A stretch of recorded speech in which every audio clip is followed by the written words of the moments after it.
Hello, dear students. We are going to start prose. Lesson first. My struggle for an education. शिक्षा के लिए मेरा संघर्ष. Written by Booker T. Washington. About the author. लेखक के बारे में. Booker T. Washington, a famous educationist of the United States of America, was born in a poor Negro family in 1856. संयुक्त राज्य अमेरिका के जाने माने शिक्षा शास्त्री ब्रूकर टी वाशिंगटन का जन्म एक हबशी यानी निग्रो परिवार में सन 1856 में हुआ था. His early life was full of difficulties and hardships. उनका शुरुआती जीवन कठिनाइयों और मुश्किलों से भरा हुआ था. When he was 9 years old, जब वो 9 वर्ष के थे, तब he began working in a salt furnace and later in a coal mine. उन्हें कोयले की नमक की फैक्ट्री फिर कोयले की खान में काम करना पड़ा. Here he heard about Hampton Normal Agricultural Institute. जब वह कोयले की खान में कार्य कर रहे थे तो उन्होंने एक स्कूल के बारे में सुना जिस स्कूल का नाम था हैम्पटन नॉर्मल एग्रीकल्चरल इंस्टीट्यूट. आज he was a man of iron will, चूँकि वह मजबूत इच्छा शक्ति के इंसान थे, इसलिए he struggled hard to be educated. उन्होंने काफ़ी संघर्ष और जद्दोजहद की खुद को शिक्षित करने के लिए. Later on he became famous as a social reformer. आगे चलकर वह समाज सुधारक, educator and great leader of Negroes, शिक्षा शास्त्री और निग्रों के नेता बने. He died in 1915. उनका निधन 1915 में हुआ. He wrote so many books. उन्होंने ढेर सारी पुस्तकें लिखा. But his most famous and valuable autobiographies are. लेकिन उनकी जानी मानी और महत्वपूर्ण आत्मकथाएं अप फ्रॉम स्लेवरी और माई लार्जर लाइफ है. These were published in 1901 and 1911, जिनका प्रकाशन क्रमशः 1911 और 1901 में हुआ था. About this lesson, Booker T. Washington as a boy worked in a coal mine in Malden. 9 साल की अवस्था में लेखक ब्रूकर टी वाशिंगटन को अपने गांव माल्डेन स्थित कोयले की खान में काम करना पड़ा, जहां पर ही वर हर्ड 2 माइनर्स. उन्होंने 2 खनिकों को छुपके बात करते हुए सुन लिया. Talking about a great school for coloured people, जो निग्रो लोगों की किसी स्कूल के बारे में बात कर रहे थे. The school seemed to him to be the greatest place on the earth. यह स्कूल लेखक को धरती का सबसे खूबसूरत जगह प्रतीत हुई. And more attractive than ever heaven. और यह उनके लिए स्वर्ग से भी ज़्यादा आकर्षक लग रहा था. ही faced a lot of difficulties. उन्होंने कई मुसीबतों का सामना किया. And ultimately succeeded in getting admission in the institute. और आखिर में वह इस स्कूल में एडमिशन लेने में सफल हो गए. द लेसन इंस्पायर्स अस.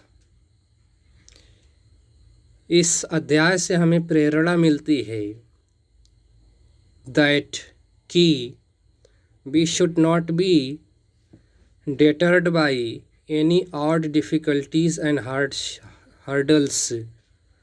कि हमें किसी भी मुसीबत और परेशानियों से, बाधाओं say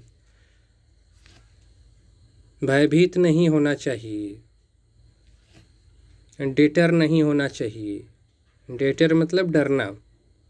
that may come in our way of realizing our ambition, जो हमारी महत्वाकांक्षाओं के मार्ग में रुकावट बनती हों। एडवर्सिटीज़ ऑफ लाइफ, जिंदगी की मुसीबतें, are like a doctor's pills, doctor की उस कड़वी दवा के समान होती हैं। Which are bitter in taste but sweet in its effect, जिसका स्वाद कड़वा होता है लेकिन जिसका परिणाम मीठा होता है। अब यहाँ से आपका लेसन बिगिन हो रहा है। One day while at work in the coal mine, एक दिन जब मैं कोयले की खदान में काम पर था, आई हैपेंड टू ओवरहियर टू माइनर्स, तो मैंने दो खनिकों या मजदूरों को चोरी से छुपके सुन लिया। Talking about a great school for coloured people, ये लोग किसी स्कूल के बारे में बात कर रहे थे। समवेयर इन वर्जीनिया, जो वर्जीनिया शहर में स्कूल कहीं पर था, और यह कलर्ड पीपुल यानी निग्रो के लिए बनाया गया था। This was the first time that, ये पहला अवसर था जब I had ever heard about anything, this was the first time that I had ever heard anything about any kind of school और कॉलेज, ये पहला अवसर था मेरी ज़िंदगी का जब मैंने किसी स्कूल या कॉलेज के बारे में सुना था। दैट वाज मोर प्रिटेंशियस, जो काफ़ी आकर्षक था, than the little coloured school in our town, जो हमारे गांव के छोटे स्कूलों की अपेक्षा काफ़ी प्रिटेंशियस यानी शोवी था। शोवी मीन्स दिखावा युक्त, दिखावे से भरा हुआ। पाम्पस, As they went on describing the school, वे लोग जैसे जैसे इस स्कूल के बारे में बात करते गए, It seemed to me, मुझे ऐसा लग रहा था कि कि It must be the greatest place on earth, कि यह धरती पर सबसे बढ़िया यानी ग्रेटेस्ट जगह होगी। Not even heaven, स्वर्ग भी नहीं, presented more attraction for me, मुझे इतना आकर्षक दिख रहा था at that time, उस समय, than जितना कि did the Hampton Normal and Agricultural Institute in Virginia, जितना कि खुशी और आकर्षण मुझे इस स्कूल के बारे में सुनकर मिल रही थी जो कि वर्जीनिया में स्थित था, और जिसके बारे में about which these man were talking, ये दोनों व्यक्ति बात कर रहे थे। आई रिजॉल्व्ड एट वंस, मैंने तुरंत, एट वंस रिजॉल्व्ड प्रॉमिस कर लिया, वचनबद्धता दोहराई, to go to that school, कि मैं उस स्कूल जाऊंगा। Although I had no idea where it was, हालांकि मुझे नहीं पता था कि ये स्कूल कहाँ पर है, और अथवा हाउ मैनी माइल्स अवे, कितना दूरी पर है, और how I was going to reach it, या फिर मैं वहाँ कैसे पहुँचूँगा। I was on fire constantly, constantly means लगातार, ऑन फायर मैं हमेशा हर समय, ऑन फायर बेचैन रहने लगा। विथ वन एम्बिशन, एक महत्वाकांक्षा के चलते, and that was to go to Hampton, और वह महत्वाकांक्षा उस स्कूल में जाकर पढ़ने की थी। This thought was with me day and night, और यह महत्वाकांक्षा मेरे विचारों में बदल गई जो दिन रात मुझे सताता था। इन द फॉल ऑफ 1872, 1872 के पतझड़ के मौसम में, आई डिटरमिन्ड, मैंने दृढ़ संकल्प किया, to make an effort to get there, कि मैं वहाँ जाऊँगा। My mother was troubled with a grave fear, मेरी माता परेशान थीं, troubled with a grave fear, एक भयानक डर से, that I was starting on a wild bush chase, कि मैं एक व्यर्थ यात्रा करने जा रहा हूँ, निरर्थक प्रयास करने जा रहा हूँ। एट एनी रेट, किसी प्रकार से, I got only a half hearted consent from her, किसी तरह मैंने अपनी माता से आधे दिल से, हाफ हार्टेड, कंसेंट मीन्स सहमति, permission Pali, that I might start, कि मैं उस स्कूल जा सकता हूँ। I had little money with which two by clothes and पे माई ट्रेवलिंग एक्सपेंसेस, मेरे पास बिल्कुल थोड़े पैसे थे जिनसे मुझे कपड़े खरीदने थे और अपनी यात्रा खर्चा भी उठाने थे। माई ब्रदर जॉन, मेरे बड़े भाई जॉन ने, हेल्प्ड मी, मेरी मदद की, ऑल दैट ही कुड, जितना कि वह कर सकता था। But of course that was not a great deal, लेकिन वह मदद पर्याप्त नहीं थी। Finally the great day came, आखिर में द ग्रेट, वह महान दिन आया। And I started for Hampton, और मैं हैम्पटन के लिए निकल पड़ा। I had only a small cheap satchel, मेरे पास एक सस्ता सैचल यानी पट्टीदार बैग या झोला था। That content the few articles of clothing, जिस सैचल या बैग में पहनने के थोड़े से कपड़े थे। आई कुड गेट, जो कि मैं किसी तरह व्यवस्थित कर पाया था। My mother at that time was rather, rather means काफ़ी, वेरी वीक, उस समय मेरी माँ काफ़ी बीमार थीं, एंड ब्रोकन इन हेल्थ, और उनका स्वास्थ्य बिगड़ा हुआ था। आई हार्डली एक्सपेक्टेड, मैं शायद ही उम्मीद कर पा रहा था, to see her again, see means यहाँ मिलना, कि मैं शायद ही उनसे दोबारा मिल पाऊँगा जब मैं वहाँ से लौट कर आऊँगा, यानी कि उनकी हालत काफ़ी नाजुक थी। एंड दस आवर पार्टिंग, दस मीन्स इस प्रकार, and thus our parting, our separation, our विदाई, was all the more sad, इसलिए हम दोनों के जुदा होने का गम और बढ़ गया। She how ever was very brave through it all, फिर भी, हाउ एवर मीन्स फिर भी, वह इन सब में, यानी कि मेरे जाने तक काफ़ी बहादुरी का परिचय मेरी माँ ने दिया। The distance from Malden to Hampton is about 500 miles, मेरे गांव माल्डन से हैम्पटन की दूरी लगभग 500 मील थी। Yes, 500 miles. By walking, begging rides both in wagon and in the car, in some way after a number of days I reached the city of Richmond, Virginia, about 82 miles from Hampton। कह रहे हैं कि by walking, पैदल चलकर, begging rides both in, wagon means Ekka गाड़ी, and in car, और लोगों से प्रार्थना करके, चाहे एक्के पर चाहे कार में, इन सम वे, किसी तरह, after a number of days, कुछ दिनों की यात्रा के बाद, I reach the city of Richmond, मैं रिचमंड शहर पहुंचा।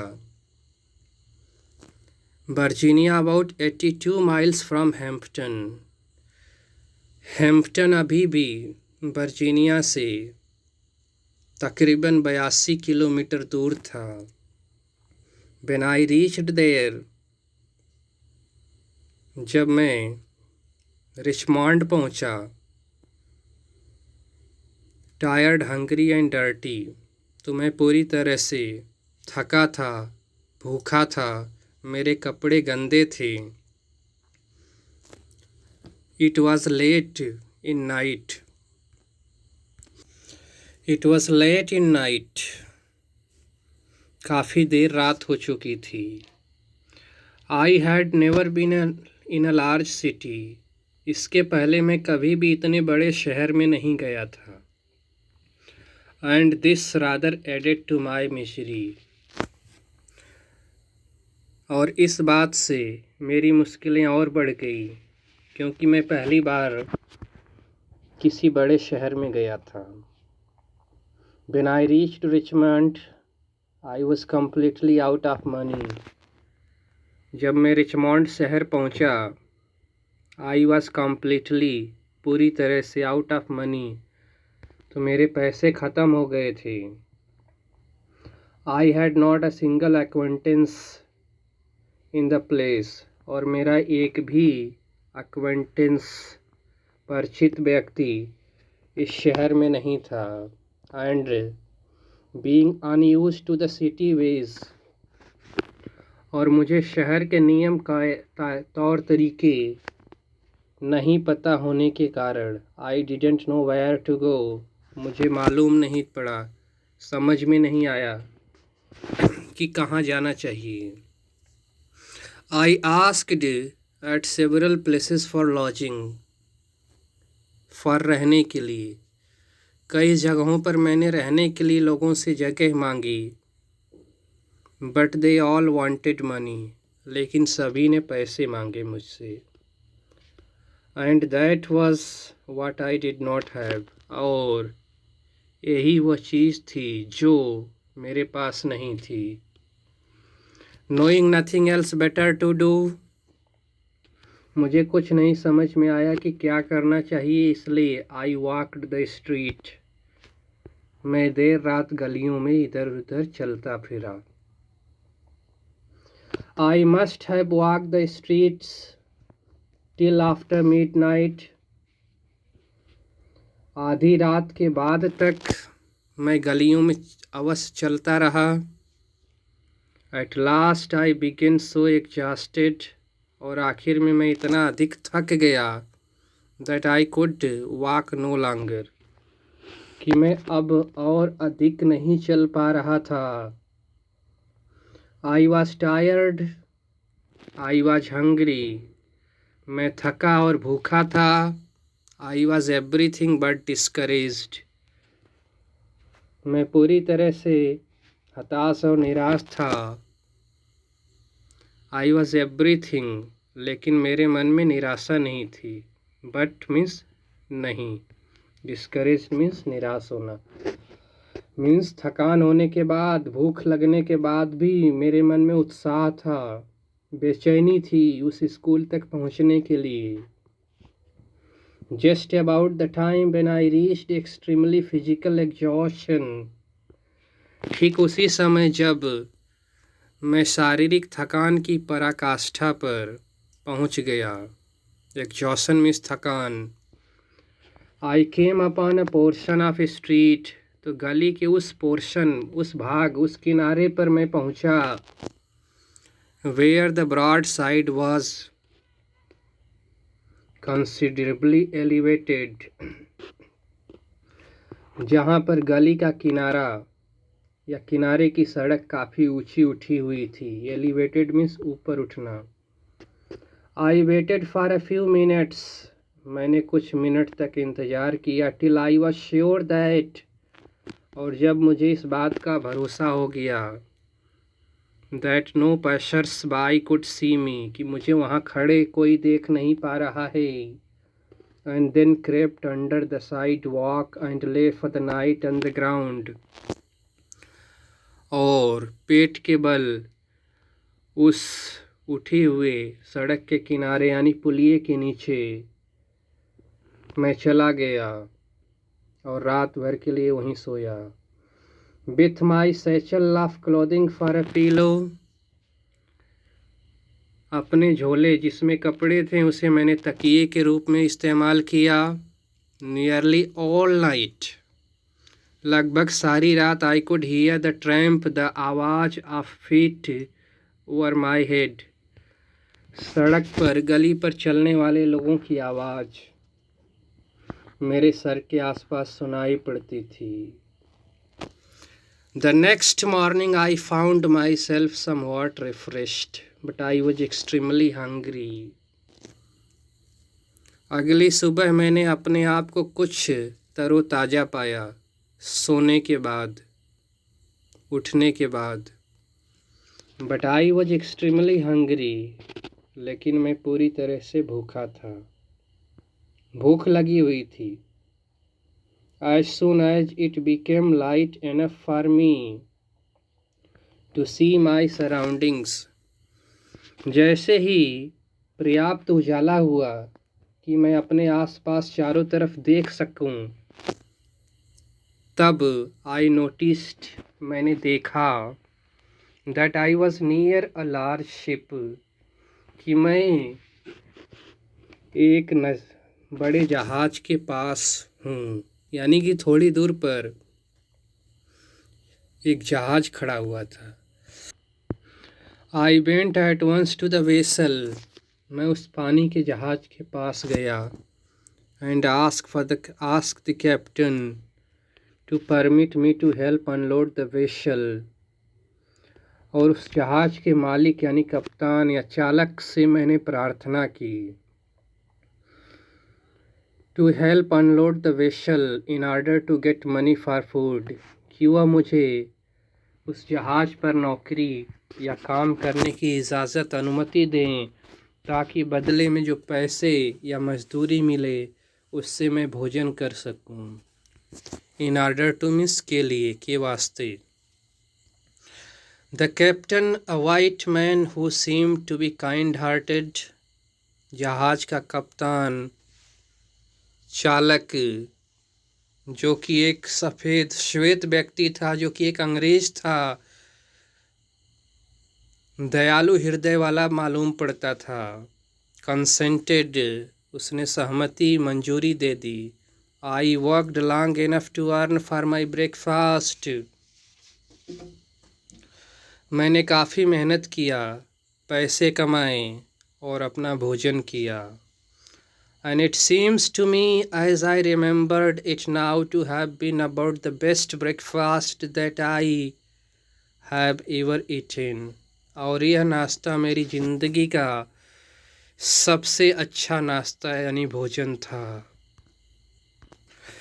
My work pleased the captain so well that he told me, मेरे काम से जहाज का चालक इतना अधिक खुश हुआ, दैट ही टोल्ड मी, कि उन्होंने मुझसे कहा, I could continue working for a small amount per day, कि मैं एक छोटी सी या कम पैसे पर इस जहाज पे डेली मजदूरी कर सकता हूँ। This I was very glad to do, उस जहाज पर काम करके मैं बड़ा खुश था। उस जहाज पे काम मिलने से मुझे खुशी थी कि मैं अब पैसे कमा सकता हूँ और उस बचे हुए पैसे से मैं स्कूल की यात्रा पूरी कर सकता हूँ। I continued working on this vessel for a number of days, मैंने इस जहाज़ पर कुछ दिनों तक लगातार काम किया। After buying food with my small wages, उस छोटी सी मजदूरी से खाना खाने के बाद, there was not much left to pay my way to Hampton, मेरे पैसे काफ़ी नहीं बचते थे कि मैं स्कूल की यात्रा पूरी करूं। In order to economize in every way possible, economize में सेव करना, बचाना, हर संभव तरीके से पैसे बचाने के लिए I continue to sleep under the sidewalk, मैं उसी पुलिये के नीचे सोता रहा, यानी कि मैंने कोई रूम किराए पे नहीं लिया। When I had saved enough money with which to reach Hampton, जब मैंने काफ़ी पैसे बचा लिए जिससे मैं हैम्पटन पहुंच पाऊं, I thanked the captain of the vessel for his kindness, तब मैंने जहाज के चालक को उनकी सहृदयता और दयालुता के लिए, काइंडनेस के लिए धन्यवाद देते हुए एंड स्टार्टेड अगेन, फिर आगे चला, विदाउट एनी अनयूजुअल अकरेंस, बिना किसी अनावश्यक घटना के। आई रीच्ड हैम्पटन, मैं हैम्पटन पहुंच गया। With a surplus of exactly 50 cents, और जब मैं स्कूल पहुंचा तो सरप्लस मीन्स एक्स्ट्रा 50 सेंट्स, मेरे पास 50 सेंट पैसे बचे हुए थे। With wish to begin my education, और इस बचे हुए 50 सेंट से मुझे अपनी शिक्षा प्रारंभ करनी थी। The first sight of the large 3-story brick school building seemed to have rewarded me for all that I had undergone in order to reach the place. 3 मंजिला स्कूल की इमारत जो ईंटों से बनी हुई थी, उसे पहली बार देखकर ऐसा लगा मानो कि स्कूल की दरों दीवारों ने उन तमाम कष्टों का, जो कि मैंने आते समय जो मुसीबतें झेली हो, उसका उन्होंने पारितोषिक यानी पुरस्कार मुझे दे दिया हो। The sight of it, the दृश्य ऑफ इट मीन्स स्कूल का दृश्य, seemed to give me new life, मुझे नया जीवन दे दिया, मीन्स नई ऊर्जा दे दिया, नया जोश दे दिया, नई उमंग दे दिया, नई उम्मीद दे दिया।